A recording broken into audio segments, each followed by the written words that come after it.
नमस्कार, आप सभी का हमारे यूट्यूब चैनल में मैं एक बार फिर से स्वागत करता हूं। आज अपन बात करने वाले हैं प्रोजेक्ट रिपोर्ट के बारे में। गवर्नमेंट की काफ़ी सारी स्कीम्स है जिसके अंदर इंडिया के लोगों को लोन दिया जाता है बहुत ही कम ब्याज पे। और वो लोन का पैसा लोग अपना बिजनेस स्टार्ट करने के लिए कर सकते हैं। जैसे मैं आपको कुछ एक स्कीम बताऊं तो आप ये मान लीजिए कि अपने एक तो ये इंदिरा महिला शक्ति उद्यम प्रोत्साहन योजना होगी, इसके अलावा प्रधानमंत्री उद्यम योजना होगी, प्रधानमंत्री मुद्रा योजना होगी, इसके अलावा और भी काफ़ी सारी स्कीम है जिसके अंदर अपने को लोन मिलता है और बहुत ही छोटे इंटरेस्ट की वैल्यू पे मिलता है। तो उसके लिए फिर बैंक में अगर अपन अप्लाई करते हैं उस लोन के लिए, तो बैंक वाले अपने को एक प्रोजेक्ट रिपोर्ट बनवाने के लिए बोलते हैं जो कि चार्टर्ड अकाउंटेंट बना के आपको देता है। तो आज अपन बात करने वाले इस प्रोजेक्ट रिपोर्ट में होता क्या है एक्चुअली। तो देखिए, सबसे पहले अपने को सिंपली अपना एक फॉर्मेट लेना है जिसमें अपने को अपने एक प्रोजेक्ट रिपोर्ट अपने को तैयार करनी है। इसके अंदर अपने को मेन क्या क्या कंटेंट डालने हैं वो मैं आपको बता देता हूँ, ताकि अपना जो लोन की रिक्वायरमेंट है, जो अपना लोन का एप्लीकेशन है, वो अपना एप्लीकेशन रिजेक्ट ना हो। तो मैंने हमारे प्रोजेक्ट रिपोर्ट में मैंने सब कुछ डाल रखा है। इसके ब्याह पे अपन किसी भी बैंक में अप्लाई करते हैं और अपने ये प्रोजेक्ट रिपोर्ट सबमिट करते हैं तो अपना लोन कैंसिल नहीं होगा। प्रोजेक्ट रिपोर्ट बनाने से पहले आप एक बार अपने बैंक वालों से, जो जिस भी बैंक से आप लोन ले रहे हैं उस बैंक से आप कंफर्म कर लीजिए, उनसे आप आपका लोन का कोटेशन मांग लीजिए कि वो आपको कितने रुपए का लोन दे रहे हैं, उसमें वो मशीनरी वगैरह क्या क्या अपनी तरफ से ऐड ऑन कराना चाहते हैं, क्या रॉ मटेरियल अपनी तरफ से ऐड ऑन कराना चाहते हैं, वो कुछ भी वो ऐड ऑन कराना चाहते हैं, कितने महीनों को ईएमआई बनवाएंगे आपकी लोन की, क्या आपका इंटरेस्ट रेट रहेगा, वो सब कुछ आप कोटेशन लेके फिर आपकी प्रोजेक्ट रिपोर्ट तैयार करवानी है सीए के पास से। तो मैं आपको बताता हूँ, सिंपली अपने को फॉर्मेट लेके इसमें अपने को प्रोजेक्ट रिपोर्ट बनानी है। सबसे जो दूसरा नंबर का पेज होगा, पहला नंबर का पेज तो अपना सिर्फ अपने फर्म का नाम वगैरह डालना है, इसके अंदर इसके अलावा कुछ नहीं डालना। सेकंड जो पेज होगा, इसके अंदर अपनी जो प्रोजेक्ट रिपोर्ट बनेगी उसका कंप्लीट कंटेंट आएगा कि अपन प्रोजेक्ट रिपोर्ट में किस पेज में अपना क्या क्या मटेरियल अपने डाल रहे हैं, क्या क्या अपना कंटेंट है। तो जैसे अपन पेज बनाते जाएंगे वैसे वैसे हिसाब से आप इसमें अपना कंटेंट डालते जाइएगा। मैंने ऑलरेडी प्रोजेक्ट रिपोर्ट बना रखी है, मैं सिर्फ आप एक समझाने के तौर पे मैं आपकी शो कर रहा हूँ। तो ये मेरा कंटेंट है। इसके अलावा अपन तीसरे नंबर के पेज पे आते हैं। तो तीसरे नंबर के पेज में सबसे पहले अपने को नॉर्मल डिटेल्स डालनी होती है, जो अपनी प्रोजेक्ट होती है, प्रोजेक्ट रिपोर्ट की सिनोनिम्स अपने को इसमें डालने होते हैं।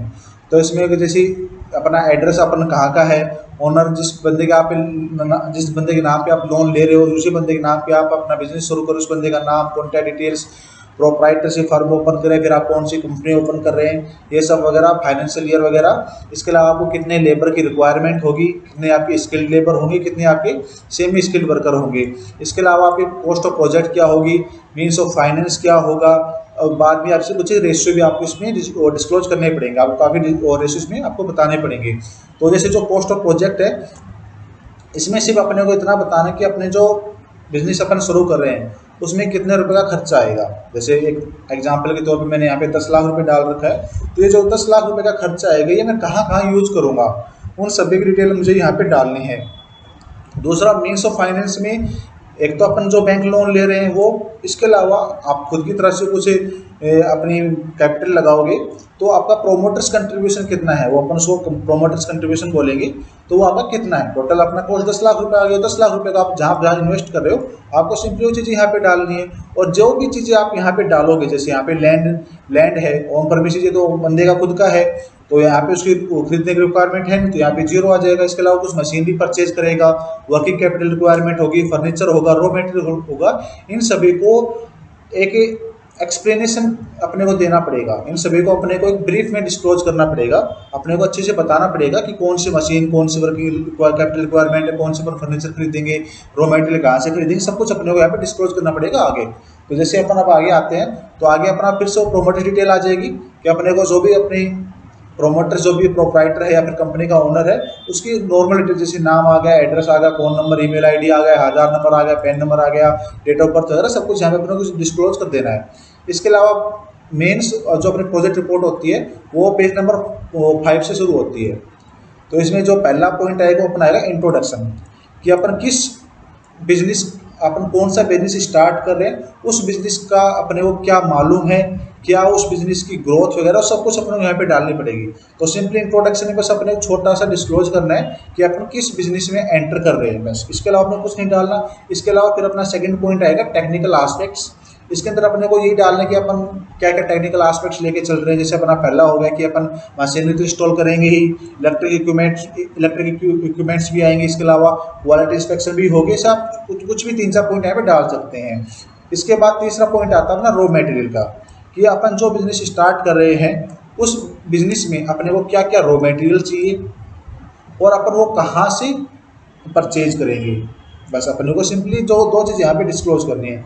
इसके बाद आता है market potential and market strategy. इसके अंदर अपने को बताना है जिस बिजनेस में अपन एंटर कर रहे हैं वो बिजनेस इंडिया के अंदर किस लेवल पे चल रहा है, उसमें आगे चल के क्या क्या फ्यूचर में ग्रोथ्स है, क्या अपन मार्केटिंग स्ट्रेटेजी यूज कर रहे हैं।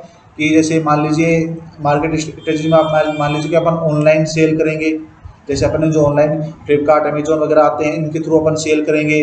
अपन जैसे इंस्टाग्राम फेसबुक व्हाट्सएप वगैरह हो गए, इन पर भी अपन अपनी जो प्रोडक्ट है उसका उसको प्रमोट करेंगे। जैसे जो डिजिटल मार्केटिंग आप बोल सकते हैं वो अपन करेंगे। तो अपने को 2-3 चीज़ यहाँ पे अपने डिस्क्लोज करनी है। इसके अलावा अपना पॉइंट आता है इकोनॉमिक्स ऑफ द प्रोजेक्ट। इसमें अपने को सिंपली ये डालना है कि अपने बिहाफ पे अपने को सिर्फ एजम्पशन लेनी है कि अपनी जो सेल होगी वो सेल कितनी हो जाएगी पर डे के हिसाब से। जैसे मेरा जो प्रोजेक्ट रिपोर्ट मैंने बना रखी है ये एक गारमेंट रेडीमेड गारमेंट्स के ऊपर बना रखी है। तो उसमें जैसे मैंने डिस्क्लोज कर रखा है कि जो जेंट्स के गारमेंट है वो डेली के इतनी यूनिट सोल्ड हो जाएंगी और लेडीज़ के इतनी यूनिट सोल्ड सेल हो जाएंगी। इसके अलावा जो आपका वर्किंग कैपिटल हो वर्किंग शिफ्ट होगा, आपकी जो वर्कर है वो एक दिन में कितने घंटे काम करेंगे वो अपने को यहाँ पे डिस्क्लोज करना। जैसे आप यहाँ पे अपने हिसाब से 9, 8, 10 और कुछ भी ले सकते हैं।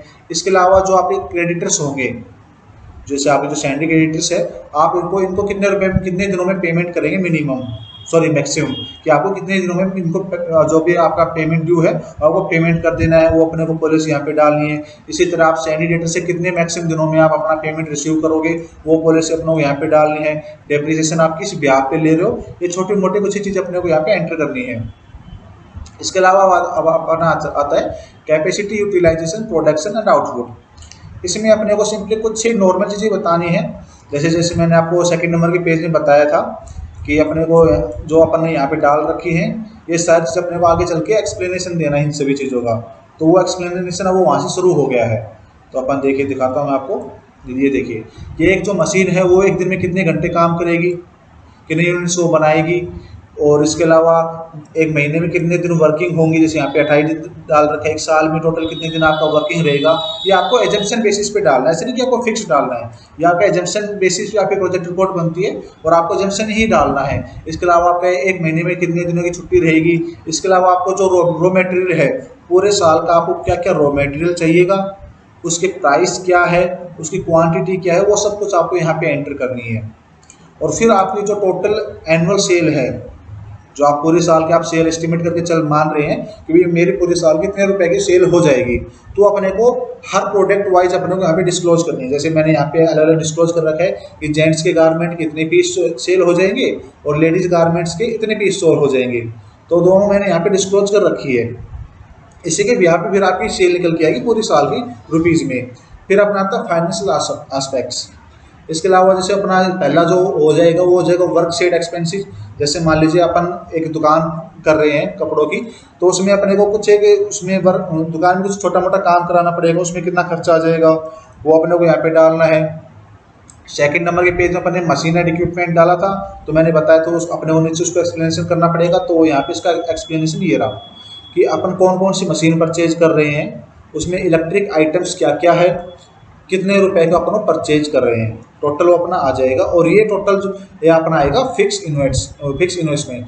ये अपना जो वर्क सेड है ये और जो अपना मशीन एंड इक्विपमेंट्स है दोनों फिक्स इन्वेस्टमेंट आएगी। ये तो अपना होगा ही होगा, इसमें अपन कम कर ही नहीं सकते, क्योंकि अपने को मशीनरी भी रिक्वायरमेंट है, जो दुकान है, फिर आपके ऑफिस जो भी छोटा मोटा खर्चा होगा वो तो होगा, तो ये तो होना ही है। तो ये आपका फिक्स एक्सपेंस हो गया। इसके अलावा आप कहते हैं कि वर्किंग कैपिटल रिक्वायरमेंट, कि आपको पर मंथ वर्किंग कैपिटल कितने रिक्वायरमेंट है। तो आपको जैसे आपको लेबर को देना है, आपका उनकी जो भी वेजेस बनती है, आपकी सैलरी बनती है पर मंथ, वो यहाँ पे डालना है। पर मंथ आपका कितना रॉ मटेरियल यूज हो जाएगा उसकी वैल्यू आपको यहाँ पे डालनी है। आपकी पर मंथ बिजली का बिल, पानी का बिल कितना आ जाएगा वो अपने को यहाँ पे डालना है। इसके अलावा और भी छोटे मोटे खर्चे होते हैं, जैसे आप जैसे ऑनलाइन सेल करते हैं तो आपका पोस्टेज का चार्ज हो गया, स्टेशनरी का चार्ज हो गया, टेलीफोन बिल हो गया, आपने कुछ एडवर्टाइजमेंट किया उसको चार्ज हो गया, तो सभी आप आइडिया लगा के कितना खर्चा आपका पर मंथ आ जाएगा वो अपने को डालना है। और अपने जो इसी वाला कंप्लीट अपनी वर्किंग कैपिटल आ जाएगी कि अपने को कितनी कैपिटल पर मंथ रिक्वायर है, तो अपना ये इन सभी का आप टोटल करेंगे तो आपकी ये वैल्यू आ जाएगी। ये आपकी एक महीने की वर्किंग कैपिटल है कि आपको इतने रुपए का तो एक बार खर्चा शुरुआत में होना ही होना है। इसके अलावा आपको हर मंथ इतने रुपए का खर्चा और आएगा, तब जाके आपका काम शुरू होगा, आपका काम अच्छे से चलेगा। अभी आपकी पर मंथ है, अब अपन इसको कन्वर्ट करेंगे पूरे साल का, या फिर आप ये मान लीजिए जैसे अपन ने क्रेडिट पीरियड अपन ने कि अपन ने 20 दिन में अपन अपने जो भी क्रेडिटर्स हैं उनको अपन पेमेंट कर देंगे। जैसे आपको मैं दिखा दूं कि यहाँ पे अपने डाल रखा है कि अपन 15 से 20 दिन में अपन जो भी अपने क्रेडिटर्स है, जो भी अपने सप्लायर है और अपने पैसे मांगते हैं तो अपन उनको 15 से 20 दिन में सेल वो अपना पेमेंट कर देंगे। तो अपने को अब 20 दिन का अपने को वर्किंग कैपिटल निकालना पड़ेगा।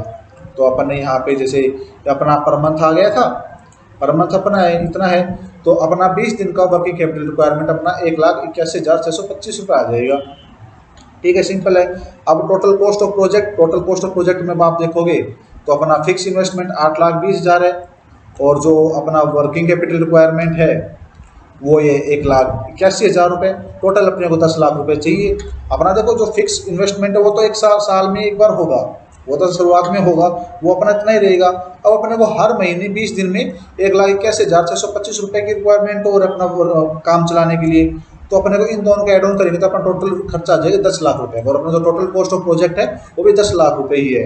ठीक है, अब आपको नीचे आना तो मीन्स ऑफ फाइनेंस में जैसे अपन ने सेकंड नंबर के थर्ड नंबर के पेज अपन ने डाला है मीन्स ऑफ फाइनेंस, ये 132 तो जो भी प्रमोटर जो भी प्रोप्राइटर है वो इंट्रोड्यूस करेगा अपनी कैपिटल, और 868 बैंक लोन लेगा, बैंक से लोन लेगा, तो वो सेम चीज़ अपने को यहाँ पे फिर से एंट्री कर देनी है कि भाई 132 तो प्रोमोटर्स कंट्रीब्यूशन है और जो बैंक लोन है वो 868 है, इसका रेशियो आपको यहाँ पे डाल के परसेंटेज में डाल देना है, फिर रेशियो में डाल देना है सिंपली।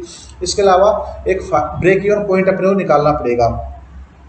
तो देखिए ब्रेक इवन पॉइंट में अपने को क्या डालना है कि अपने को फिक्स कॉस्ट और वेरिएबल कॉस्ट अपने को दोनों निकालनी है, पर मंथ भी और अपने को एनुअल भी। तो अपना जैसे यहाँ पे आप देखोगे तो यहाँ पे आपको बताया था कि अपना जो भी रॉ मेटेरियल रिक्वायरमेंट है अपने को ये सभी इतने पीस अपने को रॉ मेटेरियल रिक्वायरमेंट है, और अपने को मंथली इतने रॉ मेटेरियल रिक्वायरमेंट है, अपने इतने पीस अपने को रिक्वायर है, और इस पीस की जो टोटल वैल्यू जो भी वैल्यू होगी कॉस्ट होगी वो इतने रुपए होगी। तो यही अपने को वहाँ पे फिर से एंटर कर देना है, अपने को हर चीज़ अलग से बतानी है बस। तो रॉ मेटेरियल यहाँ पे आ जाएगा। अब आपका अपन 20 दिन का लेके चल रहे हैं खर्चा, तो अपन सैलरी अपन 60% डालनी है, और पावर एंड जो भी अपना बिजली पानी का खर्चा है वो अपने 70% डालना है। तो वेरिएबल कॉस्ट इन तीनों को ऐड करने के बाद आ जाएगी, इसको आप 12 से मल्टीप्लाई करोगे तो आपको एनुअल वैल्यू आ जाएगी। तो जो बाकी 40% सैलरी बच गई वो अपन फिक्स्ड कॉस्ट में डाल देंगे, जो 30% पावर एंड कॉस्ट बच गई वो भी अपन फिक्स्ड कॉस्ट में डाल देंगे। इन दोनों को आप ऐड करोगे, और ऐड करने के बाद इसको 12 से मल्टीप्लाई करोगे 12 महीनों से, तो पूरे साल का खर्चा आ जाएगा। इसके अलावा इसमें अपने को इंटरेस्ट डालना, जो अपन बैंक से लोन लेंगे उसका इंटरेस्ट कितना बनेगा पूरी साल का, वो अपने को इंटरेस्ट यहाँ पे डाल देना है। डेप्रिसिएशन जो अपन ने मशीनरी परचेज की उस पर डेप्रिसिएशन किस रेट पे लगेगा और कितना लगेगा वो टोटल अपने को यहाँ पे डाल देना है, और यहाँ पे ये आ जाएगा टोटल कॉस्ट। आप इसको और इसको आप 137,400 को 90,245 57 और 19 इनको जोड़ोगे तो 3,3,645 आ जाएगा। ये अपने टोटल फिक्स कॉस्ट आ गई। ठीक है, जो अपन तो जो टोटल प्रोडक्शन का जो कॉस्ट आ गया पूरे साल का, ये आ गया अपना 34,35,501 रुपये। कि अपन जो वो माल परचेज करेंगे या फिर अपन माल बनाएंगे, प्रोड्यूस करेंगे, प्रोडक्ट को बनाएंगे, उसमें टोटल खर्चा आ जाएगा 34,35,501 रुपये का पूरी साल का। इसको आप 12 से मल्टीप्लाई करोगे तो अपना ये खर्चा आ जाएगा। जैसे आप इसको वेरिएबल कॉस्ट तो ये है 12 महीनों की, और फिक्स कॉस्ट तो एक बार ही लगती है, तो वो अपनी ये होगी। तो 31 856 को 3,03,000 जोड़ोगे तो 34,35,501 रुपये हो जाएंगे। अब अपने यहाँ बात आती है सेल की कि अपन पूरे साल में कितनी सेल कर देंगे। तो जो अपन ने ऊपर डाला था जेंट्स गारमेंट्स अपन इतना सेल कर देंगे, लेडीज गारमेंट्स इतना सेल कर देंगे, उसको अपन हिसाब से कितने पीस अपन पर डे अपन सेल कर देंगे, ये जैसे अपन जेंट्स गारमेंट 11 पीस सेल कर देंगे, लेडीज गारमेंट 5 पीस सेल कर देंगे, क्या उसकी कॉस्ट रहेगी और कितने महीने में कितना अपन उसको सेल कर देंगे, टोटल निकाल के उसको मल्टीप्लाई करके, जैसे अपन एक दिन में 11 यूनिट सेल कर रहे हैं, वो एक यूनिट का जो कॉस्ट है वो 1050 रुपये, और एक महीने पर 28 दिन सेल करेंगे, तो आप इसको और इसको 11 को 1050 को और 28 को मल्टीप्लाई करोगे तो आपकी एक महीने की जेंट्स गारमेंट्स की सेल आ जाएगी रुपीज़ में। ऐसे ही आपको लेडीज़ की करनी, इन दोनों को जोड़ लोगे तो एक महीने में आप 4,14,400 रुपये का माल सेल कर दोगे। अब आपको इसको 12 से मल्टीप्लाई कर देना तो आपका पूरी साल का आ जाएगा। एक एजम्पशन लेके चल रहे हैं अपन, तो 48,72,800 रुपये का आप टोटल एक साल में सेल कर दोगे। इसके बाद फिर अपन बात आते हैं अपने ब्रेक इवन पॉइंट की। तो देखो अपनी जो फुल कैपेसिटी है सेल की वो अपन 48,72,000 लेके चल रहे हैं कि अपन एक साल में इतना सेल कर देंगे। वेरिएबल कॉस्ट आपकी आई थी 31,31,000 रुपये। इसके अलावा आपकी जो फिक्स्ड कॉस्ट है इंटरेस्ट को इंक्लूड करने के बाद वो है 3,03,000 रुपये। वो सभी अपनों को यहाँ पे डाल के ये आपको ब्रेक इवन कैपेसिटी का फॉर्मूला लगा रहा है, और इस फॉर्मूले से आपको अपना जो ब्रेक इवन पॉइंट है वो आपको यहाँ पे डाल देना है सिंपली। अब ये ब्रेक इवन पॉइंट आपको ऊपर भी डालना पड़ेगा, मैं आपको बता दूं कैसे डालना है। फिर आपका प्रॉफिट कैलकुलेशन के अंदर जो आपका प्रूफ नेट प्रॉफिट है वो नेट प्रॉफिट आपको यहाँ पे डालना है। नेट प्रॉफिट का रेशो आप मैंने यहाँ पे डाल रखे हैं, आपको सेम फॉर्मूला अप्लाई करके आपको नेट प्रॉफिट का और रेट ऑफ रिटर्न का ये आपको रेशो निकाल लेना है परसेंटेज में, ठीक है। अब बात आती है इसमें नेट प्रॉफिट कहाँ से आएगा। तो नेट प्रॉफिट के लिए अपन यहाँ पे एस्टिमेट लेंगे 5 साल का, कि अपना लोन है वो 5 साल का है, तो अपन उसके हिसाब से फिर चलेंगे, तो अपने को 5 साल का अपने को देना पड़ेगा। तो अब जैसे आप अपने यहाँ पे देखा आपने कि अपन 5 साल पे अपन फुल कैपेसिटी पे सेल सेट फुल कैपेसिटी अपन 48,72,000 की सेल कर रहे हैं, ये वाली 48,72,800 सेल कर रहे हैं। तो अपन 5 और छठे साल पे आ रही है, जैसे अपन छठे साल पे फुल कैपेसिटी पे अपन लेके चल रहे हैं 6 साल पे, तो 48,72,000 हो गई। अब इससे पहले कि 5 साल में आपको 10% घटाते किया जाना है कि 6 साल बाद तो अपनी इतनी सेल होगी, 5 साल बाद इतनी होगी, 4 साल इतनी, और 3 साल इतनी, 2 साल इतनी और 1 साल इतनी। तो अपने को ये रेशो लेके चलना है। बस अपने को जो अपन 48,72,800 रुपये आए इसी को अपने को 50%, 60, 70, 80, 90 पे कन्वर्ट कर लेना है। इस तरह अपनी सेल आ जाएगी। रॉ मटेरियल अपना ऊपर आया था ये वाला 31,31,000 रुपये वेरिएबल कॉस्ट का, यह आपको यहाँ पे इसी तरह आपको डिवाइड कर देना है। अब आप सेल में से ये रॉ मटेरियल वाला पॉइंट आपको लेस करोगे तो आपका ग्रोस प्रॉफिट आ जाएगा। ग्रोस प्रॉफिट्स में से फिर आपको जो फिक्स खर्चा है, जो आपका खर्चा आएगा हर साल, वो ये अपना ये 1,37,400 कि अपना भाई ये खर्चा तो आएगा, तो वो खर्चा अपने को डालना है। इसके बाद आपका जो हर साल आप लोन ले रहे हो उसके ऊपर आप हर साल कितना इंटरेस्ट का पेमेंट करोगे, वो इंटरेस्ट की वैल्यू आपको 5 साल की यहाँ पे एंट्री कर देनी है। इसके बाद जो आपका डेप्रिसिएशन है, ये वाला डेप्रिसिएशन, ये हर साल कितना आएगा, वो डेप्रिसिएशन आप अगर आप एक फ्लैट रेट पे लेके चल रहे हो तो आपका वही आएगा, वरना अगर आप चेंज करते हैं तो आप चेंज कर उसमें डाल दीजिएगा, वो आ जाएगा। तो जब आप ग्रोस मार्जिन में से fix overheads, interest on loan, depreciation less करोगे तो आपका नेट प्रॉफिट आ जाएगा। ये नेट प्रॉफिट आपको यहाँ पे एंटर कर देना है, यहाँ पे आपका नेट प्रॉफिट आ जाएगा। इसके बाद आपको नेट प्रॉफिट का रेशो हर 5 साल का निकाल लेना है, जो यहाँ पे ये फॉर्मूला लिखा हुआ है कि net profit into 100 divide by turnover. ऐसे करके आपको सभी साल का नेट प्रॉफिट का रेशो निकाल लेना है। इसके बाद आपका जो लोन का रीपेमेंट है उसको आपको शेड्यूल बनाना है। जैसे लोन अपने लिए 8,68,000 रुपये का, इंटरेस्ट अपन मान के चल रहे हैं 12%, और अपना जो लोन का टर्म का जो टाइम पीरियड है कि अपन 72 महीनों में इसको चुकाएंगे, तो उसको यहाँ पे डाल रखा है। तो अपने को ईयर वाइज अपने को यहाँ पे कॉलम बना के डालना है कि शुरुआत में हमने 8,68 का लोन लिया, ईयर के एंड में वो इतने का बचेगा, और पूरे साल के बीच में अपन ने इतना प्रिंसिपल पे कर दिया और इतना अपन ने इंटरेस्ट पे कर दिया। फिर दूसरी ईयर में इतना ओपनिंग बैलेंस बचेगा लोन का, और ये अपना क्लोजिंग बच जाएगा। बीच में अपन ने इतना इंटरेस्ट पे कर दिया, इतना अपन ने प्रिंसिपल पे कर दिया। ये जो आपका इंटरेस्ट अमाउंट है, ये जो 5 साल का जो इंटरेस्ट अमाउंट की कॉलम जो 5 साल है, ये 5 साल के इंटरेस्ट अमाउंट ही आपको यहाँ पे डाल देने हैं, ये वो सेम ही आएंगे। इसके अलावा आपकी प्रोजेक्टेड बैलेंस शीट बनेगी। बैलेंस शीट में आपको भी आपको जितने आप साल का आपका लोन का रिपेमेंट है 72 महीनों का, मतलब 6 साल का, तो आपको इसमें 6 साल का ही ये आपका प्रोजेक्टेड बैलेंस शीट बनेगी। इसमें एजम्पशन बेसिस पे ही आपका सारा काम होगा। एजम्पशन बेसिस पे आपकी प्रोजेक्टेड बैलेंस शीट बनेगी। आपको 6 साल की आपकी बैलेंस शीट बनानी है अच्छे तरीके से। इसके अलावा फिर आपका आता है डेब्ट सर्विस कवरेज रेशियो। इसमें अपने को अपना जो DSCR है इसका रेशियो अपने को निकालना पड़ेगा। तो अपना जो रेशियो आएगा वो निकालने का अपने जो नेट प्रॉफिट है उसको अपन लैक्स में कन्वर्ट कर लेंगे। जैसे अपन यहाँ पे 5,66,000 रुपये का, तो अपने को बस इसमें पॉइंट में कन्वर्ट करना है। जैसे अपना 5.66 लाख हो गया, 7.45 हो गया, इस अपने को बस इसमें कन्वर्ट करके अपने को यहाँ पे एंटर कर देना है। जो अपना डेप्रिसिएशन हो वो अपने को यहाँ पे डाल देना है। अपना जो भी इंटरेस्ट अपने पे किया पूरे साल में ये यहाँ पे अपने कॉलम बना रखा है। ये 5 साल का अपने को 6 साल का इंटरेस्ट अपने को यहाँ पे एंटर कर देना है।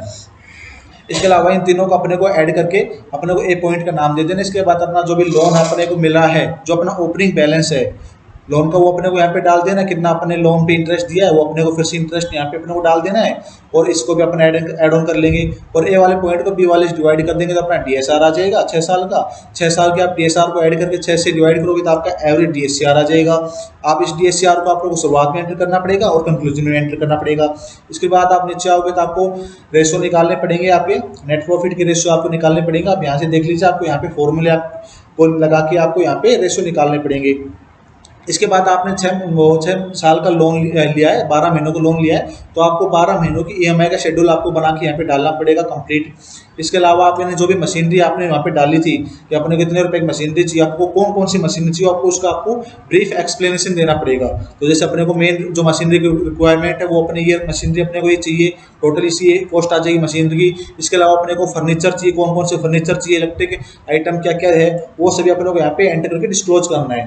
टोटल वैल्यू अपने को यहाँ की जो टोटल वैल्यू है और जो अपने को 3rd नंबर का पेज है, जैसे अपने यहाँ पे डाला है 3rd नंबर के पेज में, ये अपने को यहाँ पे मैच करनी चाहिए आपस में, ठीक है। इसके अलावा आप और नीचे आओगे तो नीचे आप आपस अपने को लास्ट पेज अपने को कंक्लूजन का बनाना है। इसमें अपने को बताना कि जो अपना एवरेज DSCR है ये वाला जो अपने DSCR निकाला ये वाला कितना है। इसके अलावा करंट रेशो क्या है, आप कितने लोगों को एम्प्लॉयमेंट दे रहे हैं, ब्रेक इवन पॉइंट क्या है, इसके अलावा नेट प्रॉफिट रेशो क्या है। इसके अलावा आपको बताना कि आपका बिजनेस है वो काफ़ी प्रॉफिटेबल बिजनेस साबित होगा फ्यूचर में, और भी काफ़ी लोगों का एम्प्लॉयमेंट मिलेगा, काफ़ी लोगों का फायदा होगा।